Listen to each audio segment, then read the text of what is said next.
बिस्मिल्लाहिर्रहमानिर्रहीम। अस्सलाम वालेकुम। उम्मीद है मेरे वीर भरा यूट्यूब फैमिली सब दोस्त अहबाब खैरोफियत नाल होणगे। दुआ है कि अल्लाह ताला तुहानू खुशबाश रखे और तंदरुस्ती वाली लम्मी ज़िंदगी अता करे। वेलकम है जनाब तुहाडा अपने चैनल ते एक बारी फिर हाज़र होए हैं नई वीडियो दे नाल।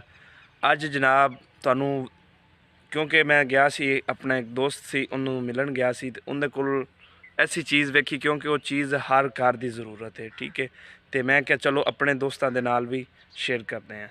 ठीक है, आजो तुहानू जनाब विखाने हैं कि वो किहड़ी चीज़ है। ठीक है, बाकी अपने भाई नू दुआवां दे विच भी याद रखना है।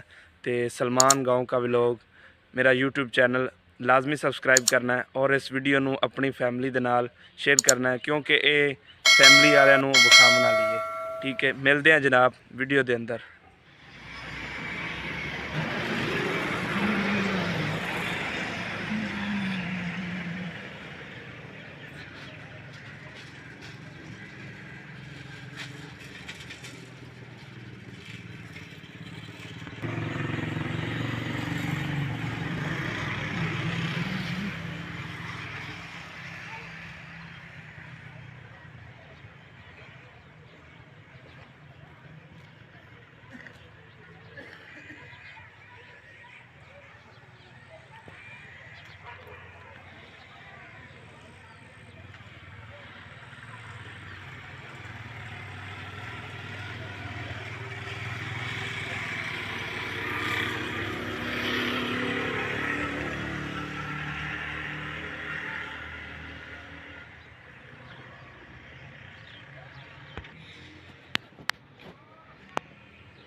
जी तो दोस्तों उम्मीद है अज का व्लॉग जनाब तुहानू पसंद आया होगा।